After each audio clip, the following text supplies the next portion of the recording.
नामाकुल आदमी, तुम्हारे कारण गरीब मुसलमान पिस रहा है। मस्जिद आ जाओ, अल्लाह बचाएगा तुम्हें। मस्जिद मरने से अच्छी कोई तो तू मरना, बाकी मुसलमानों को क्यों मरा रहा है उल जलूल तरीके देकर।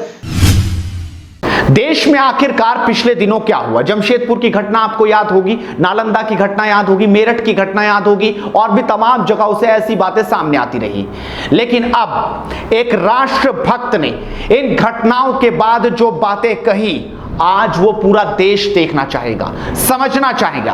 आप भी देखकर इस वीडियो को शेयर जरूर करेंगे, क्योंकि जिस तरह की बातें हैं उससे सच्चाई सामने आ रही है। पता चल रहा है कि आखिरकार देश में जो माहौल पिछले दिनों पैदा किया गया, उसके बाद अब आखिरकार हो क्या रहा है। आइए दिखाते हैं इस देशभक्त की कुछ बातें। मैं रायपुर का हूँ। हमारे एक दुबे भैया हैं, उन्होंने बताया कि उनके घर में फल की ज़रूरत पड़ी, तो फल लेने के लिए वो निकले तो एक ठेले वाला खड़ा हुआ था और भी लोग वहाँ फल लेने खड़े हुए थे।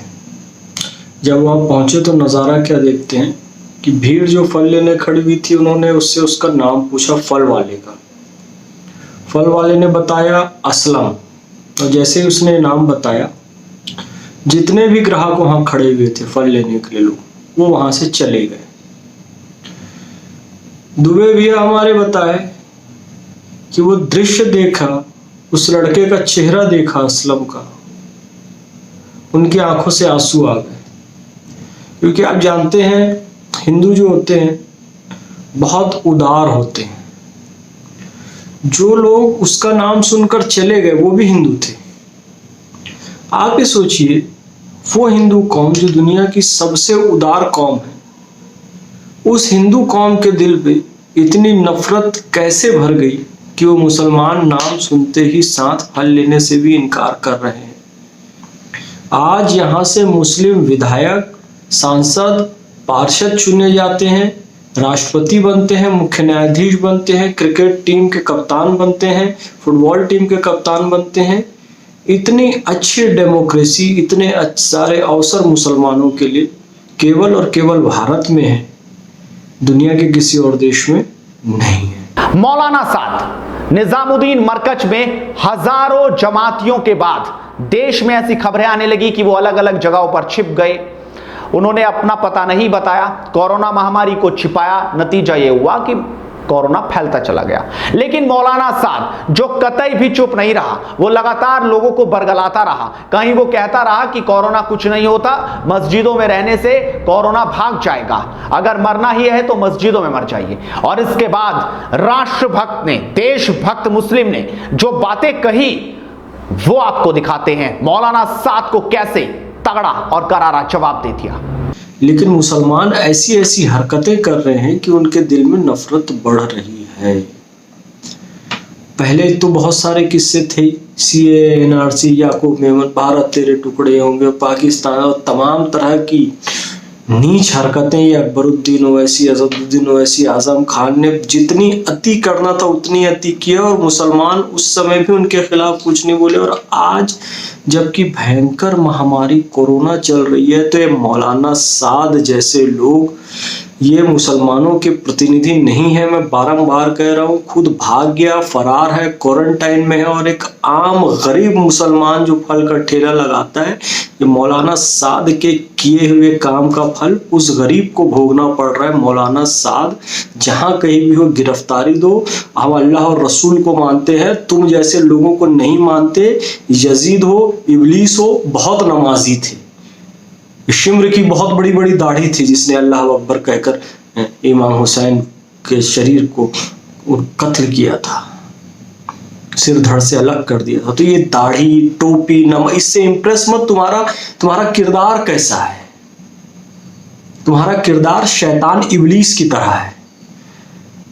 नामाकुल आदमी, तुम्हारे कारण गरीब मुसलमान पिस रहा है। मस्जिद आ जाओ, अल्लाह बचाएगा तुम्हें। मस्जिद मरने से अच्छी कोई तो तू मरना, बाकी मुसलमानों को क्यों मरा रहा है उल जलूल तरीके देकर, नबी की सुन्नतों से अलग चलकर, कुरान शरीफ से अलग चलकर। शैतान की औलाद हो तुम लोग, मुसलमानों को परेशान करके रख दिया तुमने। पूरा हिंदुस्तान का मुसलमान भुगत रहा है। और अब आपको तीसरी तस्वीर दिखाते हैं, कैसे इस देशभक्त ने अपने मुस्लिम भाइयों को संदेश देने की कोशिश की कि किसी के बहकावे में मत आइए, किसी के बरगलाने में मत चलिए, और आखिरकार अगर ऐसा आप करते हैं तो फिर क्या नतीजे भुगतने पड़ेंगे।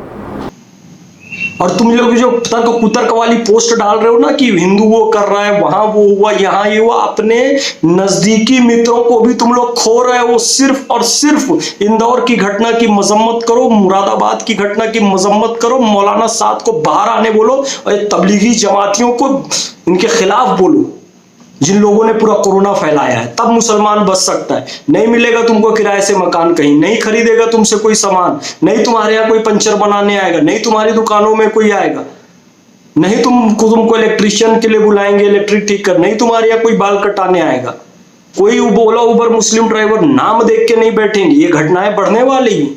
जोमेटो डिलीवरी बॉय मुस्लिम नहीं लेंगे इससे भी खाना, पूर्ण बहिष्कार होगा। और उसकी गलती ये बेवकूफ मुसलमानों की होगी जो कि इस नाजुक मौके पर भी नगलाक की गलाजियत लगाकर नोट वाली पोस्ट डाल रहे हैं, हाथ में थूक कर हाथ मिलाने वाली टिकटॉक बना रहे हैं। ऐसे नामाकुल लोग, या अल्लाह का कहर नाजिल हुआ, अल्लाह की एनआरसी नाजिल हुई है, काफिर, ऐसी बेवकूफाना पोस्ट कर रहे हो, ऐसे बेवकूफाना टिकटॉक बना रहे हो। मैं जिम्मेदार मुसलमानों से बोलता हूं, जो मेरे भाई अच्छा काम कर रहे हैं, जो गरीबों को खाना बांट रहे हैं ऐसे मौके पर, जो मुस्लिम पुलिस वाले अच्छी ड्यूटी कर रहे हैं, डॉक्टर्स जो मुस्लिम अच्छी ड्यूटी कर रहे हैं, इनकी पोस्ट डालो।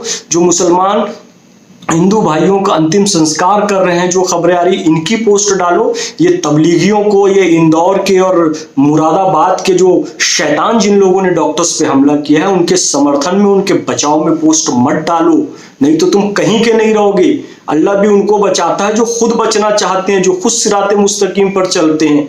नहीं, लेकिन तुम लोग वो अल्लाह वाले भी नहीं हो ना। तो देखा आपने, ये 3 तस्वीरें बहुत कुछ कहती हैं, समझाती है और एक अच्छा मैसेज भी देती हैं। सुधर जाइए, संभल जाइए, घरों में रहिए, महामारी से लड़िए, सरकार की बातों को मानिए। यही मंत्र हैं जो देश को बचा सकते हैं। और हिंदू मुसलमान मत करिए। इस वीडियो को शेयर भी कीजिए और हेडलाइंस इंडिया को सपोर्ट कीजिए, सब्सक्राइब कीजिए, क्योंकि मुद्दे की बात करते रहेंगे। नमस्कार।